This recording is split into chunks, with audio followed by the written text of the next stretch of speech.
शुभ संध्या आप सभी का। सजग क्लासेस हिंदी में पुनः एक बार स्वागत है। तो हम लोग देख रहे थे क्या, तो हम लोग पढ़ रहे थे इस टाइम में हिंदी साहित्य इतिहास लेखन की परंपरा। और इतिहास लेखन की परंपरा में मेरे ख्याल से 7-8 क्लास हो चुकी हैं और हम लोग कर रहे थे काल विभाजन। और काल विभाजन में भी कल किनको देख चुके थे? काल विभाजन में भी हम लोग डॉक्टर नगेंद्र के द्वारा किया गया काल विभाजन को देख चुके हैं। तो आज उसके पश्चात देखते हैं। तो पढ़ रहे थे हिंदी साहित्य का इतिहास। टॉपिक डाल दीजिए, हिंदी साहित्य का इतिहास को हम लोग देख रहे थे और इसमें भी साहित्य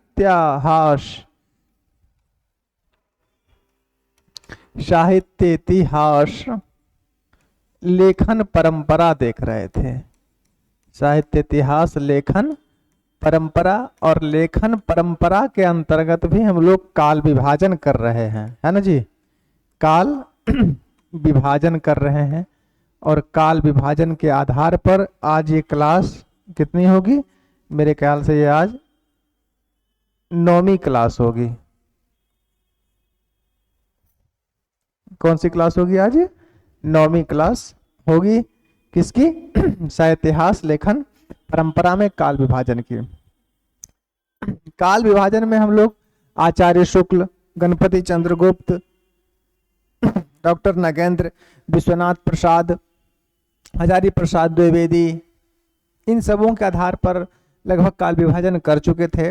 और कल अंत में सबसे पहले हम लोगों ने जो पुस्तक संपादित किए थे डॉक्टर नगेंद्र और लाला हरदयाल ने, हिंदी साहित्य का इतिहास, उसमें जो काल विभाजन किया गया है वो भी देख चुके हैं।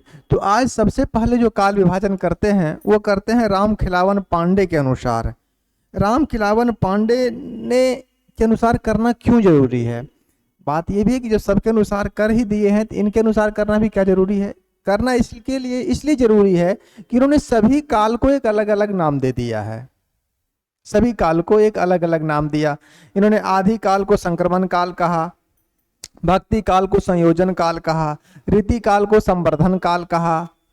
इस प्रकार ये नाम दिए हैं। इसी कारण से इनके नामों को परीक्षा में पूछी जा सकती है, टीजीटी, पीजीटी या नेट जेआरएफ के एग्जामों में, या हिंदी से संबंधित जो भी परीक्षाएं हो रही है उनमें पूछी जा सकती है। इसीलिए राम खिलावन पांडे के अनुसार काल विभाजन करना अनिवार्य है। चलिए काल विभाजन देख रहे हैं हम लोग। काल विभाजन, और काल विभाजन में सबसे पहले आज करते हैं राम खिलावन पांडे। राम खिलावन पांडे के अनुसार, पांडेय के अनुसार, राम खिलावन पांडे के अनुसार देखते हैं किसके अनुसार? राम खिलावन पांडे के अनुसार। इन्होंने सबसे पहला जो काल विभाजन किया है उसका नाम क्या रखा? इन्होंने आदिकाल को संक्रमण काल कहा। आदिकाल को क्या कहा? इन्होंने आदिकाल को संक्रमण काल कहा। और इसका समय सीमा कब से कब तक माना था? 1000 से 1400 ईस्वी तक। 1000 से 1400 ईस्वी तक इन्होंने इसका समय माना। किसका? आदिकाल, जिसका इन्होंने नाम रखा संक्रमण काल। राम खिलावन पांडे आदिकाल को क्या नाम देते हैं? संक्रमण काल। और क्या समय रखते हैं? 1000 ईस्वी से 1400 ईस्वी तक। नंबर दो का नाम रखे हैं संयोजन काल। कौन सा काल? तो संयोजन काल। और संयोजन काल का समय सीमा कब से कब तक मानते हैं?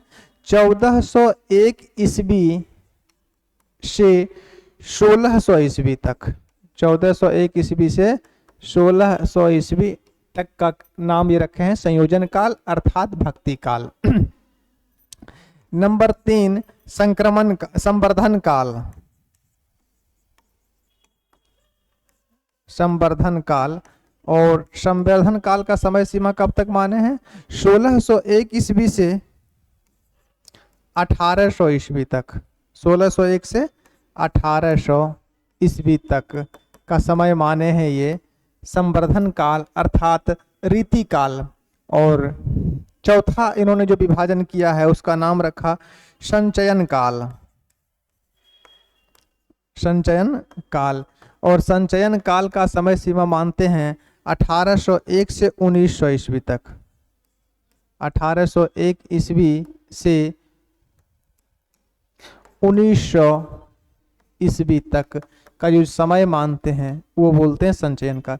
यही विभाजन किया गया है रामखिलावन पांडे के अनुसार, इसीलिए ये महत्वपूर्ण है। इन्होंने संक्रमण काल को बोल दिया क्या? इन्होंने संक्रमण काल को कहा आदि काल। अब थोड़ा सा देखिए, इसमें एक बात ये भी है कि नाम भी पता चल रहा है। क्या कहा? आदि काल को क्या कहा इन्होंने? आदि काल को बोल दिया संक्रमण काल। भक्ति काल को क्या कहा? तो भक्ति काल को बोल दिया संयोजन काल। रीति काल को क्या कहा? तो रीति काल का नाम रखा संवर्धन काल। और संचयन काल किसे कहा? तो आधुनिक काल का नाम रखा संवर्धन संचयन काल।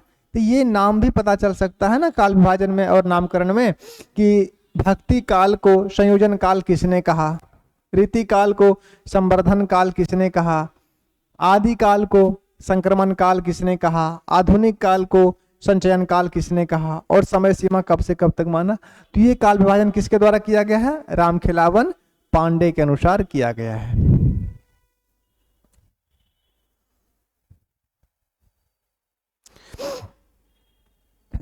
अगले विद्वान की ओर चलते हैं।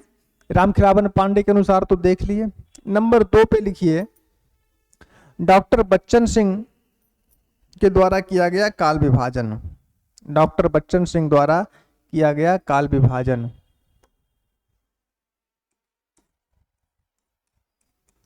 डॉक्टर बच्चन सिंह द्वारा किया गया काल विभाजन। डॉक्टर बच्चन सिंह के द्वारा किया गया काल विभाजन। सबसे पहले रामखिलावन पांडे को देख लिए। रामखिलावन पांडे के बाद आज सबसे पहले डॉक्टर बच्चन सिंह को देख लेते हैं। तो बच्चन सिंह ने जो काल विभाजन किया है, इन्होंने काल विभाजन तो कर दिया लेकिन बहुतों कुछ का समय सीमा निर्धारित नहीं किया है। फिर भी देख लेते हैं।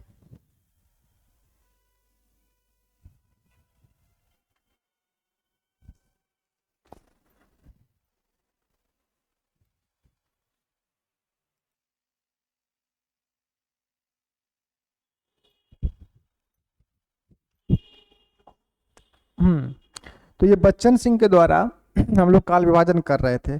तो बच्चन सिंह ने सबसे पहला जो काल विभाजन किया है उसमें मान दिया है अपभ्रंश काल। क्या माने हैं? अपभ्रंश काल। और अपभ्रंश काल तो प्रभु मान लिए हैं, कोई दिक्कत बात नहीं है। अपभ्रंश काल चलिए ठीक है, अपभ्रंश का समय था, अपभ्रंश काल मान लिए आप।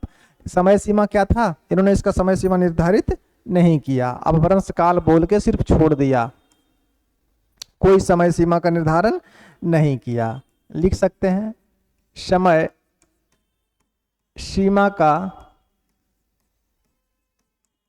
निर्धारण नहीं किया, समय सीमा का निर्धारण नहीं किया, खाली अपभ्रंश काल बोल के छोड़ दिया।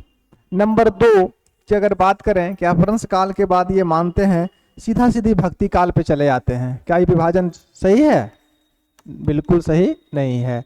अपभ्रंश काल के बाद अब समय सीमा का निर्धारण नहीं कर रहे हैं और सीधा सीधी भक्ति काल में पहुंच रहे हैं। ये कन्फ्यूज याद दीजिएगा ना हम लोग को आप। भक्ति काल, भक्ति काल का समय सीमा मानते हैं 1400 ईस्वी से लेके 1650 ईस्वी तक। 1600 ईस्वी से लेके 1400 ईस्वी से लेके 1650 ईस्वी तक को मानते हैं। नंबर 3 पर आते हैं ये रीतिकाल में। रीतिकाल का भी समय सीमा निर्धारित किया है इन्होंने। रीतिकाल का समय सीमा माना है 1650 ईस्वी से 1857 ईस्वी, 1857 ईस्वी तक ये मानते हैं रीतिकाल। रीतिकाल के बाद ये आ जाते हैं आधुनिक काल, और इसका भी समय सीमा का उल्लेख नहीं किया है इन्होंने। आधुनिक काल, आधुनिक काल का भी समय सीमा का उल्लेख डॉक्टर बच्चन सिंह नहीं किए हैं। समय सीमा का निर्धारण जो है ये नहीं करते हैं कि इसका समय सीमा कब से कब तक माना जाए। ना ही ये अपभ्रंश काल अर्थात आदिकाल का समय सीमा का निर्धारण कर रहे हैं, और ना ही आधुनिक काल का। तो ये विभाजन उचित नहीं है, समय सीमा का निर्धारण नहीं किया। करना था तो स्पष्ट करते। बच्चा लोग कंफ्यूजियाल रहता है, इनको समझना चाहिए था ना उस समय, तो इन्होंने वैसा नहीं किया। चलिए कोई बात नहीं है। एक बात और, डॉक्टर बच्चन सिंह ने आधुनिक हिंदी साहित्य का इतिहास जो 1978 में लिखा था ना, हिंदी साहित्य का आधुनिक हिंदी साहित्य का इतिहास, और उसमें इन्होंने आधुनिक काल का विभाजन भी किया था। थोड़ा इस बात को देख लीजिए, यहाँ पे एक लाइन लिख लीजिए आप लोग। ये उस पुस्तक में ये आधुनिक काल का विभाजन करते हैं, हालांकि इसका समय सीमा का निर्धारण नहीं किया है। इस बात में भी लिख सकते हैं कि डॉक्टर बच्चन सिंह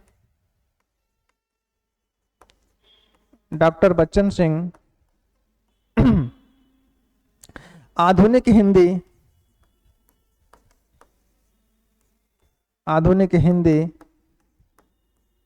साहित्य का इतिहास, डॉक्टर बच्चन सिंह आधुनिक हिंदी साहित्य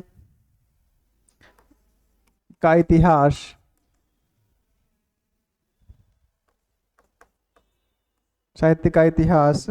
कब 1978 ईस्वी, ठीक है, 1978।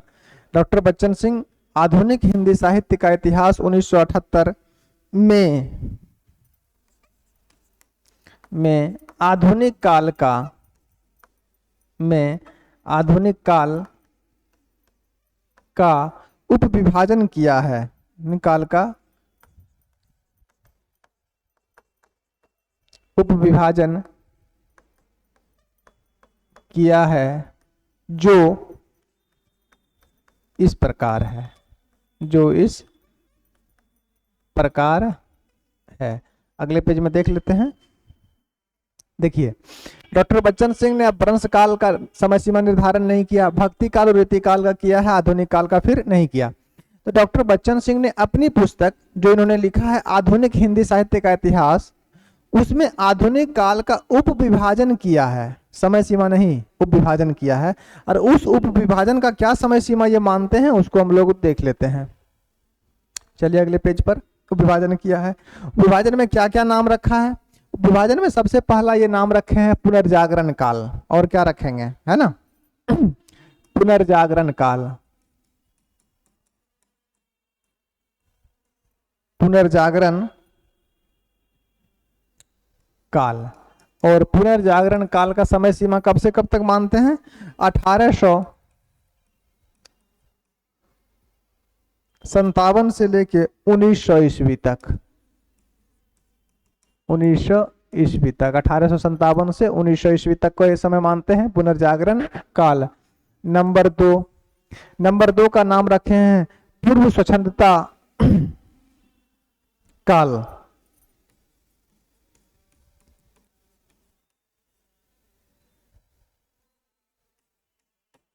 पूर्व स्वच्छंदता काल, पूर्व स्वच्छंदता काल का समय सीमा ये कब से कब तक मानते हैं, इसका समय सीमा मानते हैं 1900 से लेके 1920 तक। यही था ना, 1900 से लेके 1920 ईस्वी तक पूर्व स्वच्छंदता काल कहते हैं। उसके बाद नंबर 3 में स्वच्छंदता काल।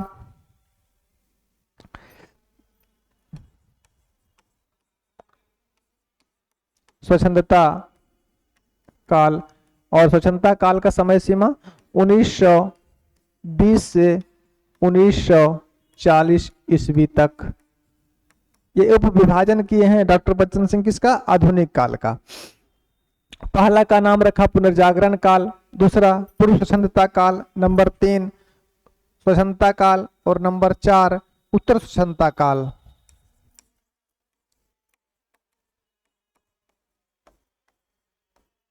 उत्तर स्वतंत्रता काल, उत्तर स्वतंत्रता काल का समय सीमा कब से कब तक मानते हैं, 1920 से लगातार। ये जो समय सीमा था ये उत्तर स्वतंत्रता काल कहलाता है। विभाजन किसके अनुसार था, तो ये विभाजन डॉक्टर बच्चन सिंह के अनुसार था। अब वंश काल, भक्ति काल, आदि का रीतिकाल, आधुनिक काल और अपनी पुस्तक आधुनिक हिंदी साहित्य का इतिहास में ये आधुनिक काल का उप विभाजन किए हैं। और जो विभाजन इस प्रकार है, पुनर्जागरण काल, पूर्व स्वतंत्रता काल और उत्तर स्वतंत्रता काल। तो ये विभाजन किनके द्वारा हुआ, डॉक्टर बच्चन सिंह के बाद हुआ। और फिर ये उत्तर स्वतंत्रता काल का विभाजन किए हैं, इसका फिर ये विभाजन कर दिए हैं, किसका, उत्तर स्वतंत्रता काल का। क्या क्या नाम रखे हैं देखिए, पहला जो विभाजन किए हैं इसको का नाम रखे हैं पहला शतक, सॉरी पहला दशक, दशक मतलब 10, पहला दशक। और पहला दशक को ये क्या कहे हैं, कहते हैं प्रगति और स्वतंत्रता का द्वंद्व है। ये पढ़ना है तो विस्तार से पढ़ लीजिए, और तो कोई पढ़ाएगा नहीं आप लोग को इतना डीपली, एक बार देख लीजिए कि बताया क्या जाता है। उत्तर स्वतंत्रतावाद का देखिए, थोड़ा सा कंफ्यूजन मत होइएगा, फिर समझा देते हैं। बच्चन सिंह ने मूलतः हिंदी साहित्य के इतिहास को 4 भागों में बांटा, और उसके बाद चौथा भाग जो था आधुनिक काल, इसको फिर ये 4 भागों में बांट देते हैं। कहाँ बांटते हैं, 4 भागों में बांट देते हैं। क्या क्या नाम, पुनर्जागरण काल, उत्तर पूर्व स्वतंत्रता काल और उत्तर स्वतंत्रता काल। और उत्तर स्वतंत्रता काल को फिर ये 3 भागों में बांटते हैं। कौन कौन, पहला दशक यानी पहला 10 वर्ष क्या था, प्रगति और स्वतंत्रता का समय था, प्रगति और स्वतंत्रता का द्वंद्व था इसमें, किसमें, पहला दशक में। दूसरा दशक को ये क्या बोलते हैं, 3 भाग हुआ ना, पहला दशक ये था दूसरा दशक, माने दूसरा 10 वर्ष, दूसरा दशक को ये बोलते हैं संतुलन की खोज और आधुनिकता। क्या नाम रखा है इन्होंने, संतुलन की खोज और आधुनिकता, संतुलन की खोज और आधुनिकता।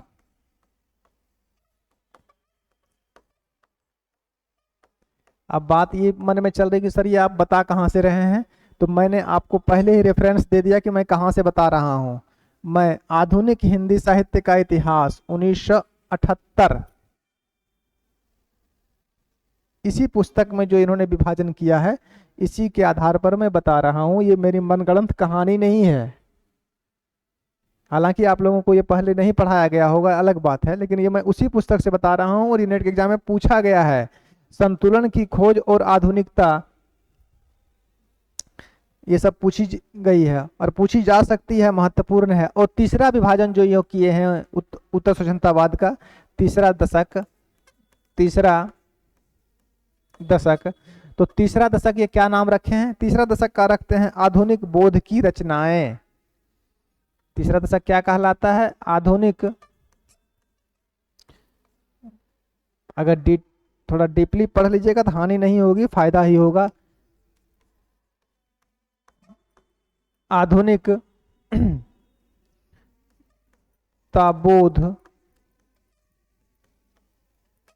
की रचनाएं, आधुनिकता बोध की रचनाएं। ये विभाजन हुआ कंप्लीट किनके अनुसार, तो डॉक्टर बच्चन सिंह के अनुसार। इन्होंने आधुनिक हिंदी साहित्य के इतिहास को 4 भागों में बांटा। अपभ्रंश काल, भक्ति काल, रीतिकाल, आधुनिक काल। आधुनिक काल को फिर ये 4 भागों में बांट देते हैं। पुनर्जागरण काल, पूर्व स्वतंत्रता काल और उत्तर स्वतंत्रता काल। और उत्तर स्वतंत्रता काल को फिर ये 10-10 वर्ष में बांट देते हैं। पहला दशक जो था वो प्रगति और स्वतंत्रता का द्वंद्व था, दूसरा दशक जो था वो संतुलन की खोज और आधुनिकता थी, और तीसरे दशक जो था तो वो आधुनिकता बोध की रचनाएं का समय था। तो ये विभाजन कंप्लीट हुआ किनके अनुसार? डॉक्टर बच्चन सिंह के अनुसार। चलिए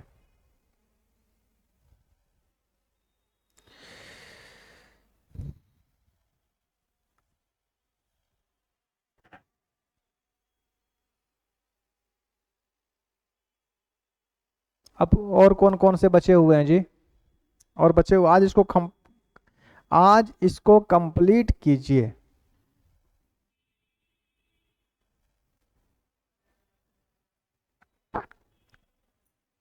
ठीक है, आज इसमें कुछ भी कितना भी लेट हो जाए लेकिन आज काल विभाजन को समाप्त करना ही है। 2 हो गए। नंबर 3 पर लिखिए। नंबर 3 पर आचार्य राम स्वरूप चतुर्वेदी। आचार्य राम स्वरूप, क्या महत्वपूर्ण नाम है। आचार्य राम स्वरूप चतुर्वेदी, चारों वेदों को जानने वाला, चतुर्वेदी द्वारा किया गया काल विभाजन। आचार्य राम स्वरूप चतुर्वेदी द्वारा किया गया काल विभाजन। इन्होंने क्या काल विभाजन किया है थोड़ा इसको हम लोग देख लेते हैं। और स्पष्ट है, कुछ ज़्यादा इन्होंने आप लोग का माथा दर्द नहीं किए हैं। सबसे पहले ये आदिकाल सीधी सीधी बांट दिए हैं। ये आदिकाल, आदिकाल को क्या नाम रखा? आदिकाल, या इसी को बोला वीर गाथा काल। स्पष्ट है वीर गाथा काल। और इसका समय सीमा कब से कब तक मानते हैं? 1000 ईस्वी से 1000 ईस्वी से 1350 ईस्वी तक। 1000 ईस्वी से 1350 ईस्वी तक आदिकाल। नंबर 2 पे आइए भक्ति काल। भक्ति काल, भक्ति काल का क्या नाम है? इसको पूर्व मध्यकाल बोल सकते हैं आप लोग, पूर्व मध्यकाल। और इसका समय सीमा कब से कब तक माने हैं? इसका समय सीमा 1350 ईस्वी से 1650 ईस्वी तक का जो समय है वो इसको मानते हैं। ठीक है। नंबर 3 रीतिकाल। रीतिकाल, रीतिकाल को उत्तर मध्यकाल कहा जा सकता है ना।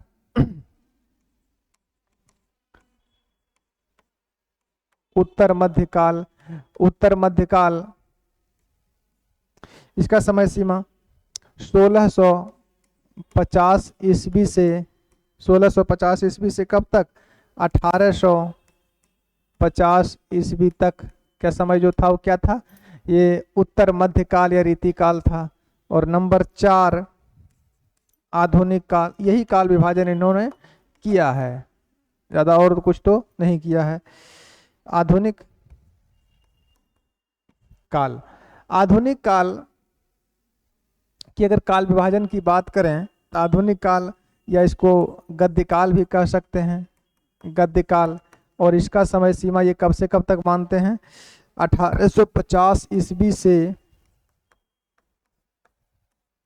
1850 ईस्वी से लगातार ये काल विभाजन की कौन किए हैं? आचार्य रामस्वरूप चतुर्वेदी जी किए हैं। हो गया।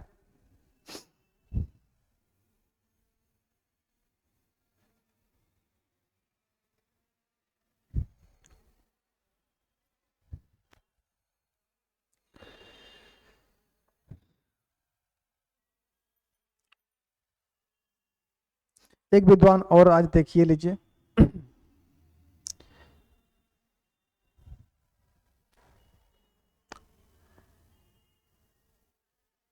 रामस्वरूप चतुर्वेदी हो गए। नंबर 3 में श्याम सुंदर दास को भी देख लीजिए। नंबर कितना था जी? 3 यही थे ना? 3 तो यही थे। इनसे पहले कौन कौन हो चुके हैं? बच्चन सिंह हो गए, राम खिलावन, क्लास 9 ये है। सबसे पहले राम खिलावन पांडे, राम खिलावन पांडे के बाद बच्चन सिंह, बच्चन सिंह के बाद राम स्वरूप चतुर्वेदी हो गए। तो राम स्वरूप चतुर्वेदी के बाद नंबर 4 में लिखिए श्याम सुंदर दास। नंबर 4 श्याम सुंदर दास के अनुसार काल विभाजन, श्याम सुंदर दास के अनुसार जो काल विभाजन किया गया है, इनको देखिए इन्होंने क्या क्या मान दिया है। ये सबसे पहले बोलते हैं आदि युग। क्या बोलते हैं? आदि युग। आदि युग को किसको कहा गया है? आदि युग या ये बोलते हैं वीर काल। नाम इन्होंने उठपटांग थोड़ा दिया है, आदि युग या वीर काल। इसका समय ये मानते हैं विक्रम संवत में, इतना याद रखिएगा, आदि युग या वीर काल। कब से कब तक? तो विक्रम संवत कब से? 1050 से कब तक? 1050 से 1400 विक्रम संवत। ठीक है, आदि युग या वीर काल विक्रम संवत 1050 से 1400 ईस्वी, 1400 विक्रम संवत तक। नंबर 2 पूर्व मध्यकाल।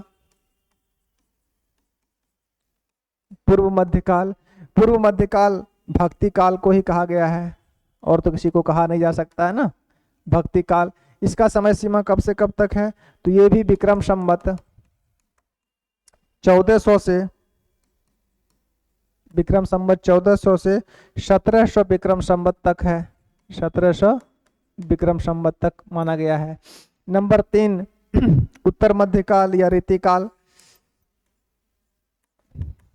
उत्तर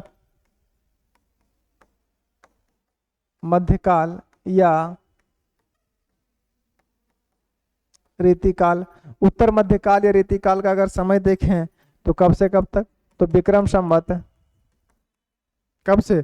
1700 से, विक्रम संवत 1700 से 1900 विक्रम संवत तक का जो समय रहा, पीरियड चला, वो क्या कहलाया? रीतिकाल कहलाया। और चौथा विभाजन जो ये किए हैं आधुनिक काल, क्या नाम है? आधुनिक काल। थोड़ा बहुत का अंतर आता है, ज्यादा अंतर नहीं है। आधुनिक काल, इसको आप लोग कुछ अन्य नाम से बोल सकते हैं। इसको नवीन विकास काल इन्होंने कहा था, नवीन विकास काल। कहां पे? आधुनिक काल का इन्होंने नवीन विकास काल कहा, वैशाख नंदन। नवीन विकास काल ये कब से कब तक मानते हैं? ये मानते हैं विक्रम संवत 1900 से लगातार। ये काल विभाजन किया गया था श्याम सुंदर दास जी के द्वारा। इस कालखंड के बाद हम लोग जो कालखंड मानते हैं कि यहाँ से यहाँ तक प्रयोगवाद, यहाँ से यहाँ तक नकेनवाद, यहाँ से यहाँ तक हालावाद, छायावाद, अद्यतन कविता, समकालीन कविता, साठोत्तरी कविता, नई कविता, ये सब जो मानते हैं वो काल विभाजन किसके द्वारा किया गया है? जिसे हम लोग मानते हैं। जैसे आप लोग को एक समय दिया जाए कि 1960 से लेकर 1990 ईस्वी तक का समय क्या कहलाता है या किस नामों से जाना जाता है, तो क्या बोलिएगा? साठोत्तरी कविता। लेकिन ये काल समय का निर्धारण किसने किया है, किस विद्वान ने किया है? नहीं पता। ये समय का निर्धारण नागरी प्रचारणी सभा काशी ने की थी, किसी विद्वान ने नहीं की थी। काशी नागरी प्रचारणी सभा, और काशी नागरी प्रचारणी सभा ने जो आदिकाल, भक्ति काल, रीति काल, आधुनिक काल, छायावाद, प्रगतिवाद, प्रयोगवाद, नई कविता, साठोत्तरी कविता, समकालीन कविता, अद्यतन कविता, हालावाद, नकेनवाद, इन सबों का जो समय सीमा निर्धारित किया है उसी को हम लोग भी मानते हैं। किसी विद्वान का मानना अलग है, लेकिन अगर सर्वमान्य मत की बात करें तो सर्वमान्य मत में हम लोग भी किसको मानते हैं? नागरी प्रचारणी सभा काशी के द्वारा जो प्रकाशित हुई है पुस्तक, और उसमें जो काल समय सीमा का निर्धारण किया गया उसी को मानते हैं।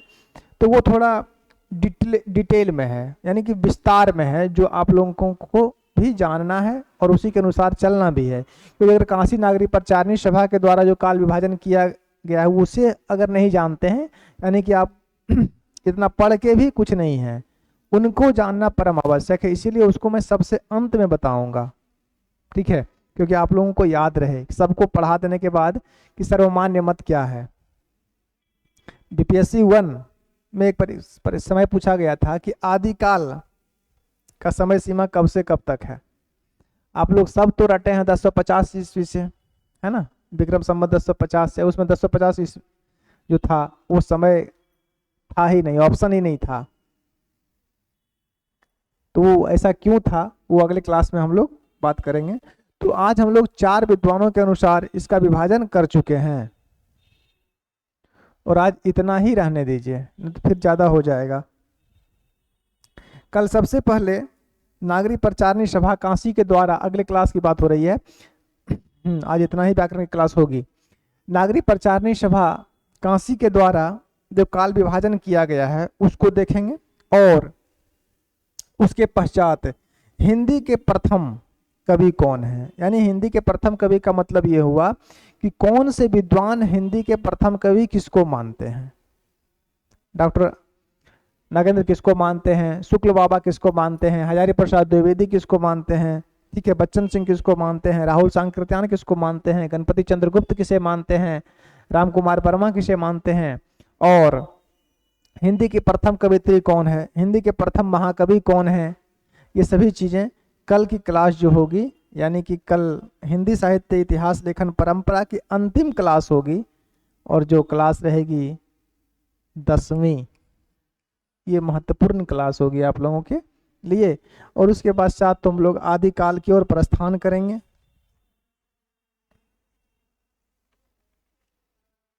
ठीक है, तो आज इतना ही रहने देते हैं। धन्यवाद।